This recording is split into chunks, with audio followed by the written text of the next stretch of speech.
Hello friends, आज का जो टॉपिक है वो है बहुल आवेशों के कारण किसी बिंदु पर विद्युत क्षेत्र की तीव्रता हमें ज्ञात करनी है। तो कैसे ज्ञात करेंगे उसको देखिए बेटा कि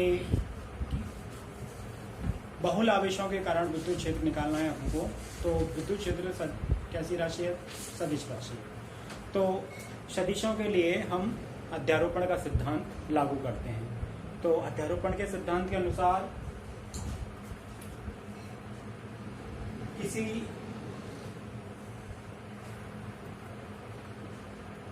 विद्युत क्षेत्र में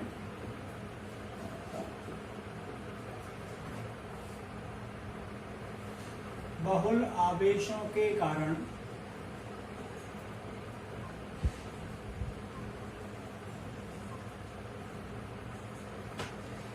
किसी बिंदु पर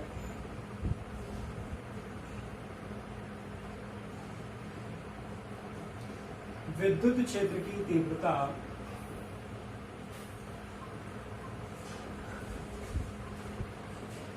उस बिंदु पर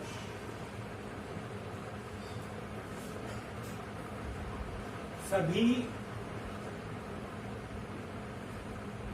आवेशों के कारण विद्युत क्षेत्र की तीव्रताओं के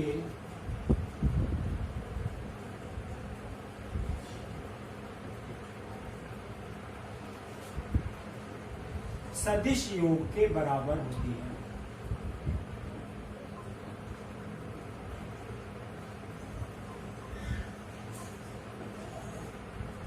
ऐसा ही हमने बहुल आवेशों के कारण विद्युत बल ज्ञात किया था। उसी में भी हमने ये कहा था कि बहुल आवेशों के कारण किसी बिंदु पर विद्युत बल जो होता है वह सभी आवेशों के कारण उस बिंदु पर स्वतंत्र रूप से लगने वाले विद्युत बलों के सदिश योग के बराबर होता है। तो यहाँ पर भी वही कॉन्सेप्ट लागू करते हैं। तो इसको प्रूव करने के लिए हम क्या करते हैं, मान लेते हैं, माना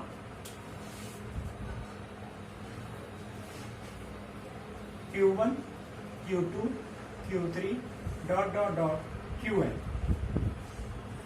n आवेशों के कारण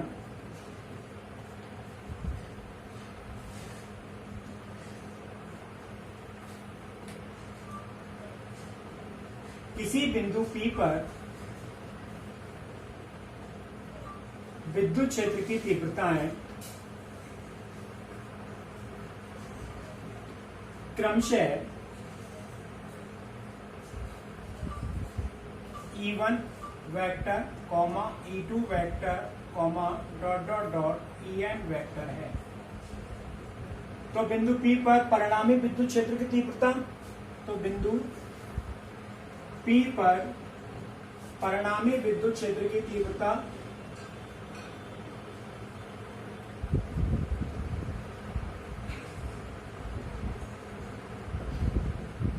E वेक्टर बराबर E1 vector plus E2 vector plus E3 vector plus dot dot plus En vector. अपने को क्या करना है, सभी अलग अलग विद्युत क्षेत्र की तीव्रताओं का सदिश योग करना है। तो वेक्टर E बराबर vector E1 plus vector E2 plus vector E3 plus dot dot dot plus vector En।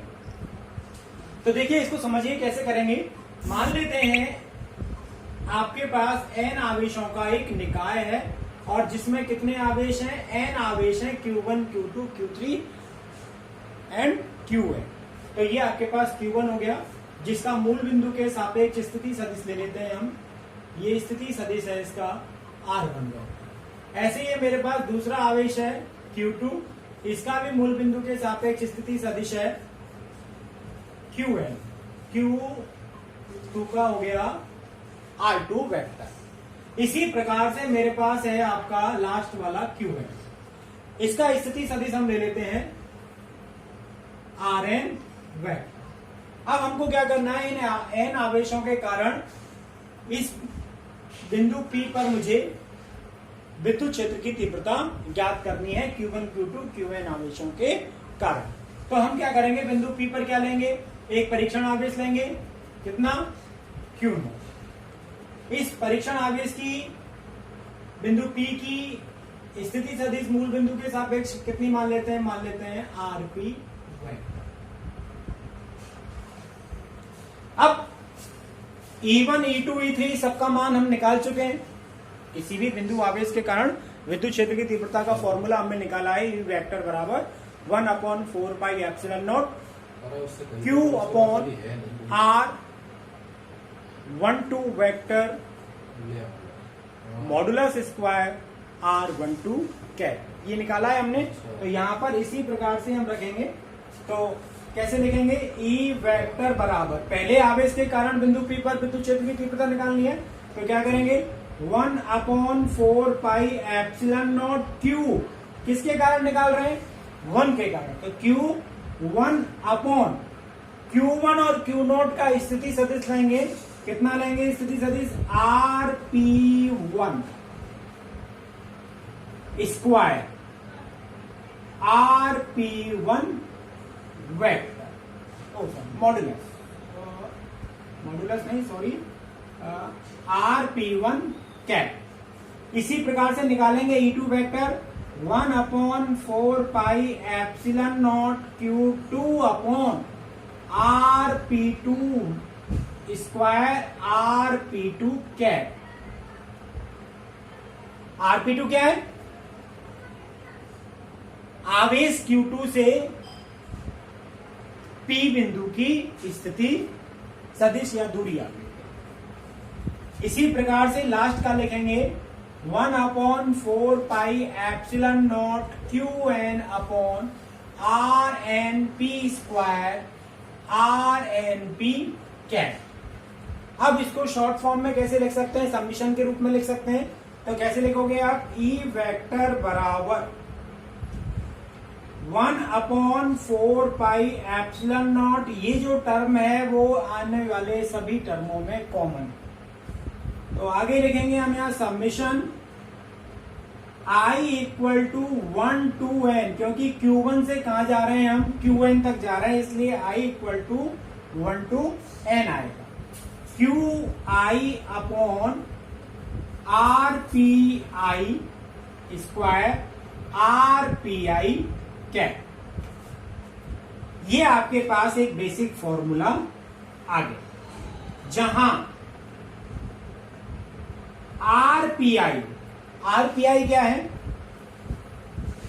आईवे आवेश QI की बिंदु P से दूरी है। RPI क्या है? आईवे आवेश QI की बिंदु P से दूरी है, तथा RPI कैप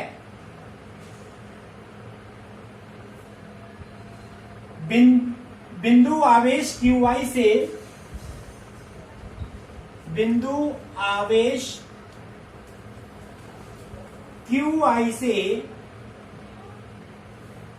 बिंदु P की दिशा में एकांक सदिश है। क्लियर?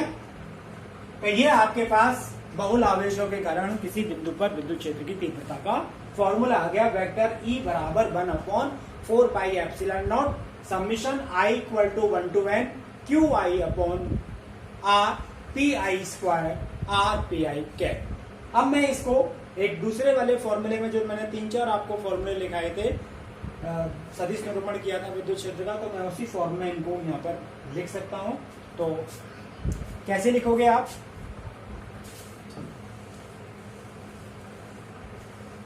आप इसको ऐसे भी लिख सकते हैं, वेक्टर E बराबर 1/4 pi epsilon naught summation I equal to 1 to N QI upon modulus RP minus RI square RPI cap.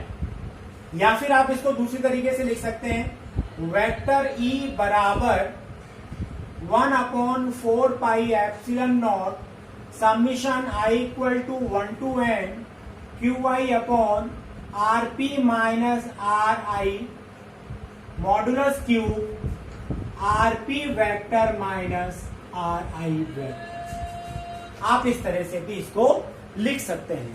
तो ये जो आपके पास मैंने 3 फॉर्मूले लिखे हैं, इनमें से आप कोई सा भी फॉर्मूला यूज करके आप अपने न्यूमेरिकल्स को सॉल्व कर सकते हैं। तो मोस्टली आपको यही वाला फॉर्मूला लगाना है, ठीक है। तो ये आपका हो गया बहुलक बिंदु आवेशों के कारण किसी बिंदु पर विद्युत क्षेत्र की तीव्रता किस प्रकार से ज्ञात की जाए। अब इसके बाद इंपॉर्टेंट टॉपिक आपका आता है विद्युत क्षेत्र रेखाएं या विद्युत बल रेखाएं, जो आपके एग्जाम की दृष्टि से इंपॉर्टेंट और इजी टॉपिक है। उसको देखिए बेटा क्या होता है। तो नेक्स्ट टॉपिक है आपका विद्युत क्षेत्र रेखा।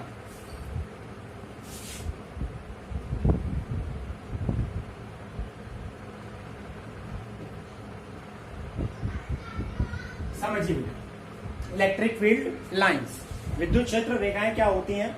देखिए आपने विद्युत क्षेत्र की परिभाषा पढ़ी है कि बिंदु आवेश या बिंदु आवेशों के समूह के कारण या उनके चारों ओर एक ऐसा क्षेत्र जिसमें कोई अन्य आवेश लाने पर वह आवेश आकर्षण या प्रतिकर्षण अनुभव करता है, हम उस क्षेत्र को बोलते हैं विद्युत क्षेत्र। अगर मैं इस विद्युत क्षेत्र में कोई आवेश स्वतंत्र रूप से रख दूं तो वह आवेश क्या करने लग जाएगा, विद्युत क्षेत्र की दिशा में गति करने लग जाएगा। और अगर उसका पथ वक्रीय है तो जिस दिशा में जिस पथ पर आवेश चलेगा वो एक विद्युत क्षेत्र रेखा को प्रदर्शित करेगा। तो विद्युत क्षेत्र जो रेखाएं होती हैं, विद्युत क्षेत्र रेखाएं वह काल्पनिक निष्कोण वक्र होती हैं जिन पर कोई स्वतंत्र एकांक धनावेश चलता है और इन रेखाओं के किसी बिंदु पर खींची गई स्पर्श रेखा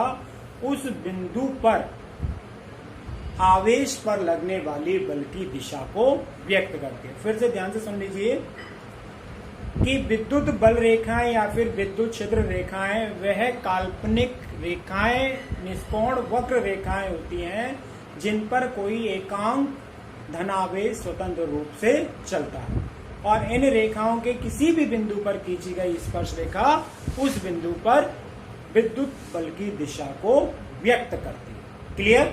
अब इस स्टेटमेंट को हम लिख लेते हैं विद्युत क्षेत्र रेखा की परिभाषा को, और इससे संबंधित जो गुणधर्म है, इसकी प्रॉपर्टीज हैं, उनको हम एक एक करके आगे डिस्कस कर रहे हैं। तो विद्युत क्षेत्र रेखा क्या होती है।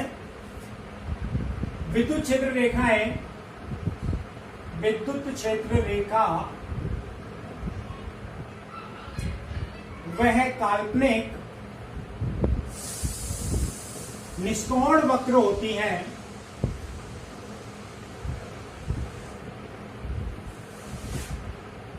जिस पर कोई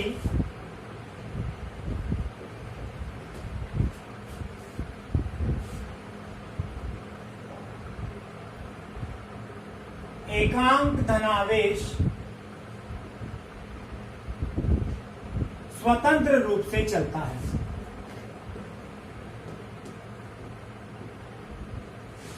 कैसी रेखाएं ये काल्पनिक, वास्तविक रूप से नहीं होती हैं, इनको केवल काल्पनिक रेखाएं बोला गया है। निष्कोण वक्र का मतलब होता है ये रेखाएं स्मूथ होती हैं, यानी कि इनके बीच में कोई पर्टिकुलर एंगल नहीं पाया जाता। जैसे 90 डिग्री 180 डिग्री ये एंगल आपके नहीं पाए जाते। वक्र कैसा होता है इनका, स्मूथ होता है इस तरह से, ठीक है। तो ये काल्पनिक रेखाएं होती हैं, साथ साथ ये निष्कोण वक्र भी निष्कोण वक्र होती है। तो विद्युत क्षेत्र रेखाएं में काल्पनिक निष्कोण वक्र होती हैं जिस पर कोई एकांक धनावेश स्वतंत्र रूप से चलता है। इन रेखाओं के किसी भी बिंदु पर खींची गई स्पर्श रेखा उस बिंदु पर विद्युत बल की दिशा को प्रदर्शित करती है। इन रेखाओं के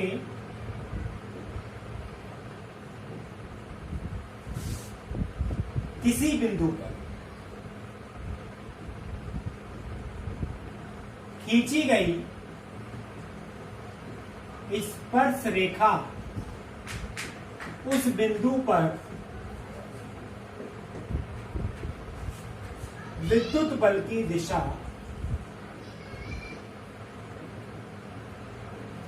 को प्रदर्शित करती है।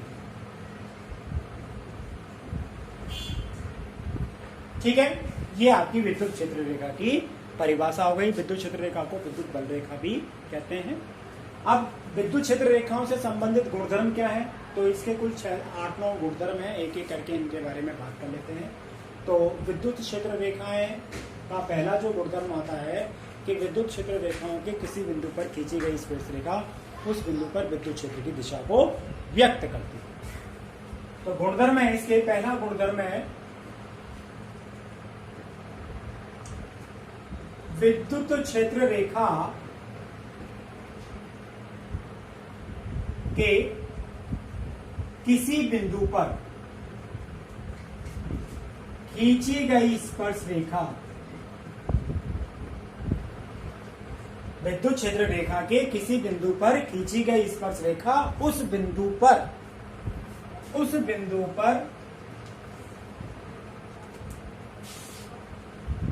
विद्युत क्षेत्र की दिशा को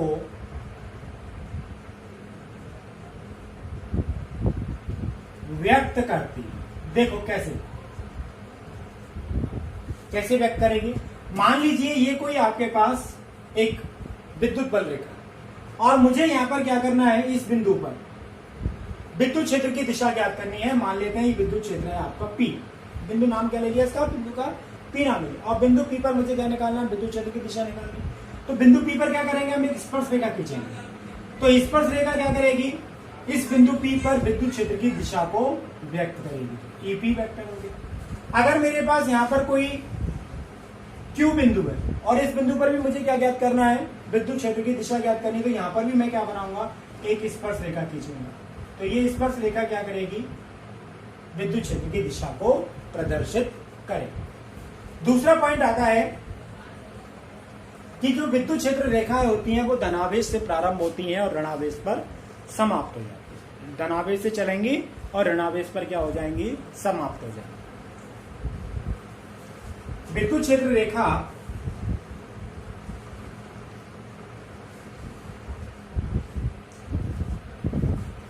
धनावेश से चलकर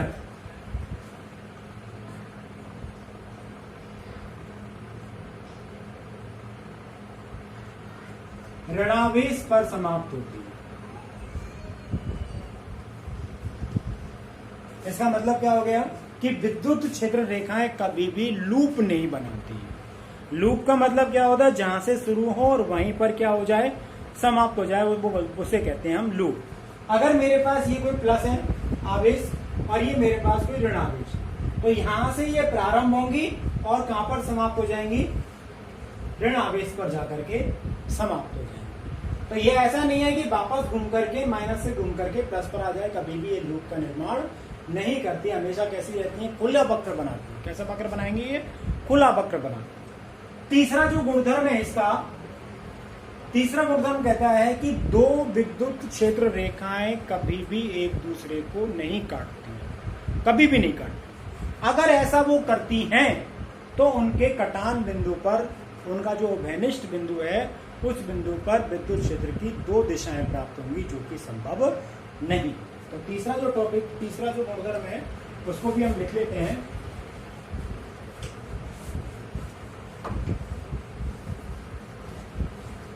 तीसरा गुणधर्म कह रहा है दो क्षेत्र रेखाएं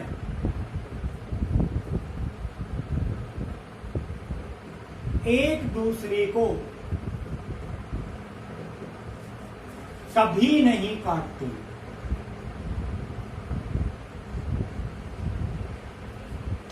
यदि वो ऐसा करती हैं, यदि वे ऐसा करें या करती हैं, तो उनके कटान बिंदु पर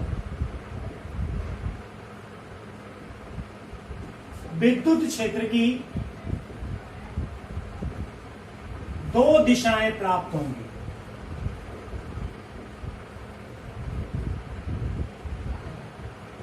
जो संभव नहीं है, जो संभव नहीं। कैसे नहीं है, मान लेते हैं एक क्षेत्र रेखा ये है और दूसरी क्षेत्र रेखा ये। दोनों ने काटा किस बिंदु पर? तो बिंदु P पर दो स्पर्श रेखाएं खींची जा सकती हैं, एक पहली वाली के कारण और एक दूसरी वाली के कारण। तो पहली वाली के कारण बल रेखा की दिशा किधर की तरफ आई और दूसरी वाली के कारण बल रेखा की दिशा किधर की तरफ आई। अब एक ही बिंदु पर दो क्षेत्र रेखाएं, दो दिशाएं संभव नहीं है, इसलिए कभी भी दो क्षेत्र रेखाएं कभी भी एक दूसरे को नहीं काटती। चौथा जो पॉइंट आता है कि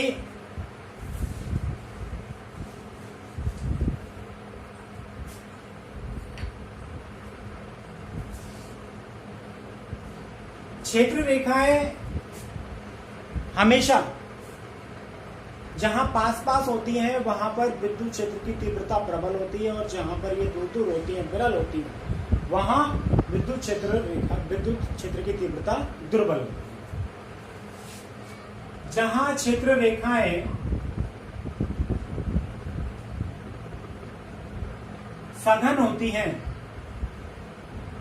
वहां विद्युत क्षेत्र प्रबल होता है, तथा जहां क्षेत्र रेखाएं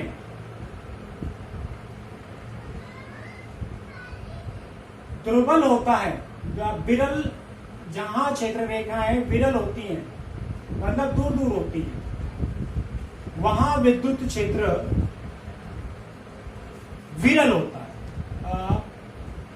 दुर्बल होता है। कैसे होता है इसको देखिए।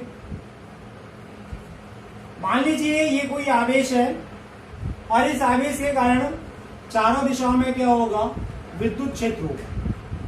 अब मैं दो बिंदु ले रहा हूं, एक तो ये ले लिया और एक ये ले लिया। तो यहां पर जो बिंदु P है और यहां जो बिंदु Q है, बिंदु P पर बल रेखाएं दूर दूर हैं और बिंदु Q पर जो बल रेखाएं वो कैसी हैं, बहुत पास पास हैं। तो बिंदु P का जो विद्युत क्षेत्र होगा वो बिंदु Q से विद्युत क्षेत्र से कैसा होगा, ज्यादा प्रबल होगा। तो जहां पर रेखाएं पास पास होती हैं, सघन होती हैं, वहां पर विद्युत क्षेत्र प्रबल होगा, और जहां क्षेत्र रेखाएं दूर दूर होती हैं वहां विद्युत क्षेत्र दुर्बल या कमजोर होगा। अगला पॉइंट ये कहता है कि विद्युत क्षेत्र रेखाएं अपनी लंबाई के अनुदिश सिकुड़ने का प्रयास करती हैं। विद्युत क्षेत्र रेखाएं अपनी लंबाई के अनुदिश सिकुड़ने का प्रयास करती हैं। इसका मतलब ये होता है कि असमान आवेशों के बीच आकर्षण होता है। अगला जो पॉइंट है वो क्या कहता है,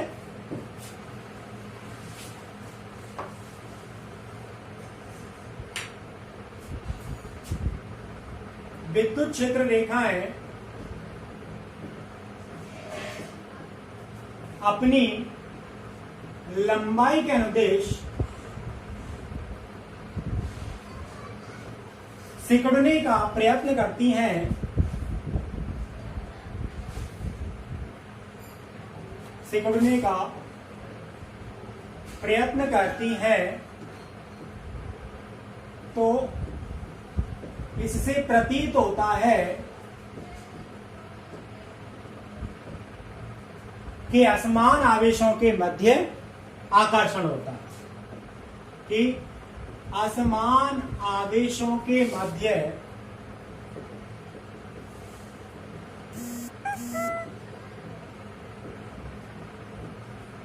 आकर्षण होता है। और अगला जो पॉइंट है वो कहता है कि विद्युत क्षेत्र रेखाएं अपनी लंबाई के लंबवत फैलने का प्रयत्न करती हैं। अपनी लंबाई के लंबवत फैलने का प्रयत्न करती हैं, तो उसे स्पष्ट होता है या प्रतीत होता है कि समान आवेशों के बीच प्रतिकर्षण। विद्युत क्षेत्र रेखाएं अपनी लंबाई के लंबवत फैलने का प्रयत्न करें तो इससे स्पष्ट होता है कि समान आवेशों के मध्य प्रतिकर्षण होता है।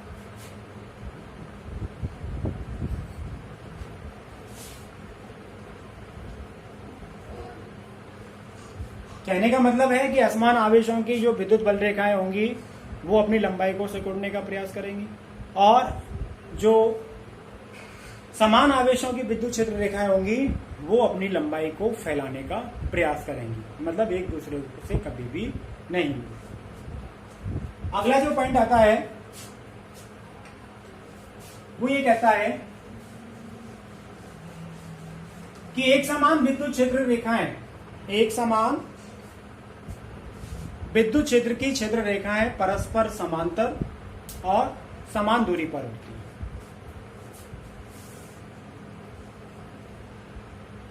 एक समान विद्युत क्षेत्र की क्षेत्र रेखाएं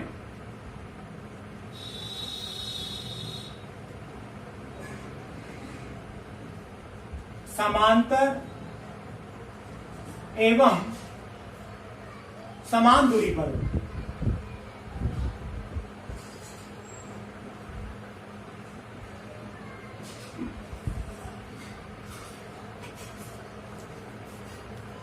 और लास्ट, जैसे एक समान चुंबक विद्युत क्षेत्र क्या है, इस तरह से जो परस्पर समांतर रेखाएं होंगी वो एक समान विद्युत क्षेत्र की दिशा, विद्युत क्षेत्र को प्रदर्शित करती हैं। एक समान विद्युत क्षेत्र क्या होता है, जिसके प्रत्येक बिंदु पर विद्युत क्षेत्र की तीव्रता समान होती है, वह क्या कहलाता है, आपका एक समान विद्युत क्षेत्र कहलाता है।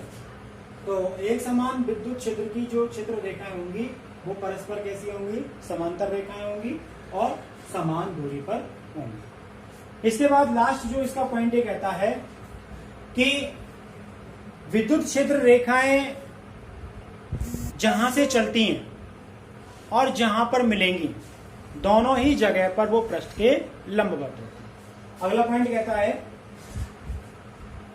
कि क्षेत्र रेखाएं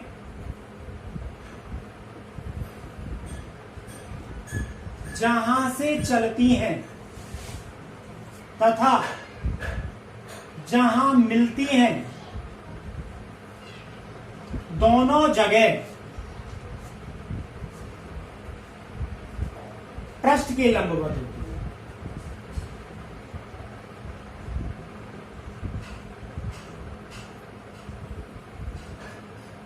मान लीजिए यहां से प्रारंभ हो रही है, धनावेश से प्रारंभ हो रही है, और ये ऋणावेश पर क्या हो रही है, समाप्त हो रही है। तो यहां से जब ये चलेंगी और यहां पर जब वो मिलेंगी, ऋणावेश पर मिलेंगी, तो इन दोनों जो पॉइंट हैं वो हमेशा क्या होंगे, पृष्ठ के लंबवत होंगे। ठीक है।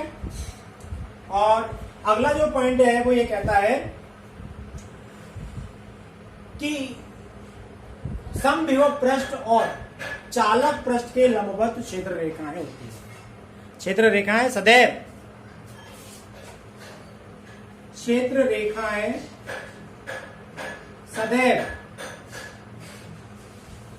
समविभव पृष्ठ एवं चालक पृष्ठ के लंबवत होती है।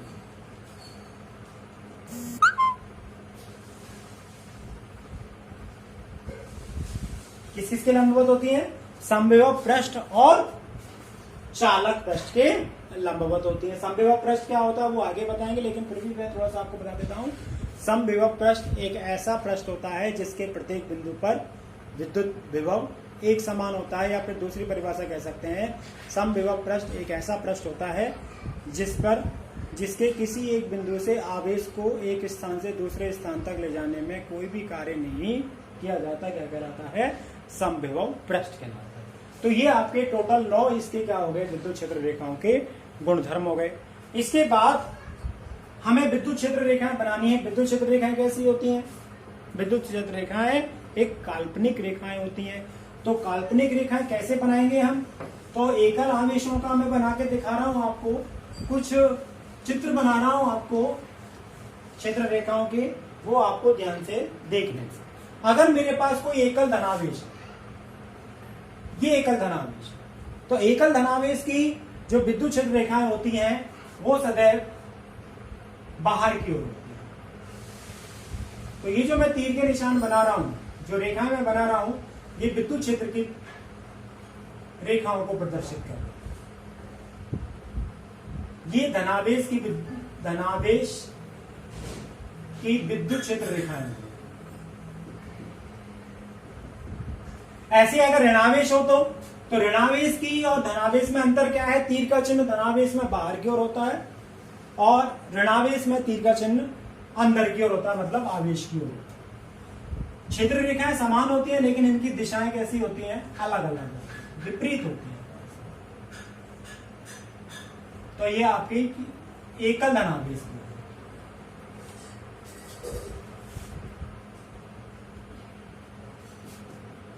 एकल ऋणावेश की क्षेत्र रेखाएं होंगी। अगर मेरे पास समान आवेश है, क्या है? समान आवेश, तो समान आवेश धनावेश भी हो सकता है और ऋण आवेश भी हो सकता है। तो धनावेश कब, अगर धनावेश आपको दे रखे हैं तो क्षेत्र रेखाएं, आपको मैंने एक प्रॉपर्टी लिखाई है कि अगर क्षेत्र रेखाएं अपनी लंबाई के लंबवत दूर हटने का प्रयत्न करती हैं तो इसका मतलब है कि उनके बीच में क्या होगा? प्रतिकर्षण होगा। मतलब समान आवेशों के बीच में क्या होता है? प्रतिकर्षण। तो यहां पर देखिए कैसे बनेगी, इस तरह से कभी भी एक दूसरे को क्रॉस नहीं करेंगे, क्योंकि अपनी लंबाई के लंबवत ही क्या करती हैं? दूर हटने का प्रयास करती हैं। तो ये आपकी क्षेत्र रेखाएं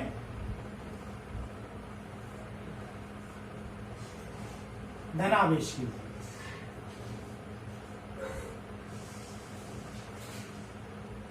ठीक है, तो समान धनावेश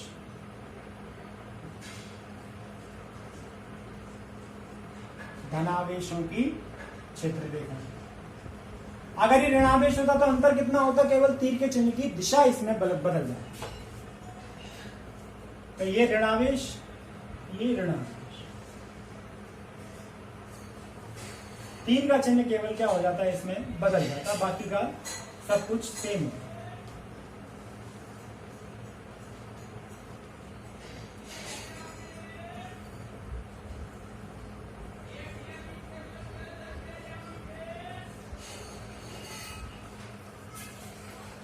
यहां पर ये पॉइंट ऐसा होगा, इसे बोलते हैं उदासीन बिंदु। इस बिंदु पर अगर कोई आवेश हम रखें तो उस आवेश पर कोई भी बल नहीं लगता है। कंडीशन क्या होगा कि आवेशों का परिमाण जैसा होना चाहिए, समान होना चाहिए। अगर आवेशों का परिमाण समान नहीं है लेकिन प्रकृति समान है तो इन आवेशों को मिलाने वाली रेखा पर वो बिंदु उपस्थित होगा। यहाँ पर बीचों बीच में नहीं होगा। बीचों बीच में कब होगा? जब आवेश का परिमाण कैसा है और प्रकृति कैसी है, दोनों की समान है, तो ही बीचों बीच में होगा। अदरवाइज ये इन दोनों आवेशों के मिलाने वाली रेखा के किसी बिंदु पर। ठीक है, इसके बाद अगर मेरे आवेश समान ना होकर के असमान प्रकृति के हैं, समान ऋणावेश, ये क्षेत्र रेखा है।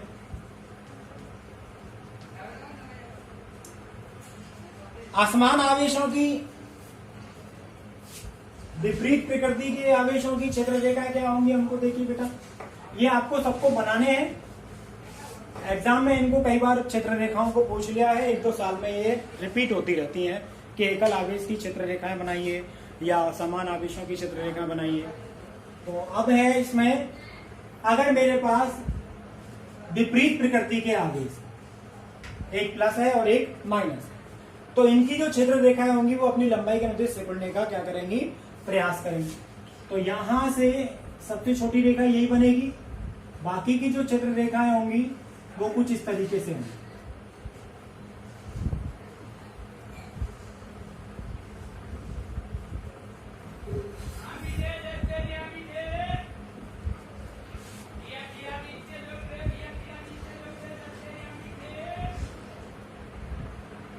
इस तरह से ये आपकी क्षेत्र रेखाएं बन गई। तो असमान प्रकृति के आवेशों की क्षेत्र रेखा। इसके बाद अगर मेरा एक समान क्षेत्र है तो एक समान क्षेत्र की जो क्षेत्र रेखाएं होंगी वो परस्पर कैसी होंगी? समांतर होंगी और एक जैसी दूरी पर। तो ये एक समान विद्युत क्षेत्र की क्षेत्र रेखा। तो ये कुछ आपको मैंने चित्र बनाए हैं जिसमें विद्युत क्षेत्र रेखाएं मैंने आपको प्रदर्शित की है। तो ये आपको बना लेनी है आपकी फेयर बुक में, और इनको बनाना सीखना है। आप एग्जाम में पूछा जाता है, 1-2 साल के आप पिछले लास्ट ईयर के क्वेश्चन पेपर अगर आप देखोगे तो इनमें से एक ना एक क्वेश्चन अवश्य आपको मिल जाएगा। विद्युत क्षेत्र रेखा इंपॉर्टेंट टॉपिक है आपका, और सिंपल सा टॉपिक है, ये आपको याद करना। अगले टॉपिक में मैं बहुत इंपॉर्टेंट टॉपिक है आपका विद्युत फ्लक्स, उसको मैं आपको समझाऊंगा, और उसके द्वारा हम विद्युत द्विध्रुव के बारे में बात करेंगे। विद्युत द्विध्रुव के कारण मुझे विद्युत क्षेत्र रेखाएं, विद्युत बल, विद्युत क्षेत्र, ये सब कैसे निकालते हैं उसको मैं आने वाले टॉपिक विद्युत द्विध्रुव में समझाऊंगा। विद्युत द्विध्रुव, विद्युत इलेक्ट्रिक डाइपोल क्या होता है उसको मैं अगले वीडियो में आपको समझाऊंगा। तो यहाँ तक आप अपना पढ़ लीजिए इसको। इसके बाद बिल्कुल न्यू टॉपिक आपका शुरू हो रहा है, और वो आपका इस चैप्टर का लास्ट टॉपिक। Thank you.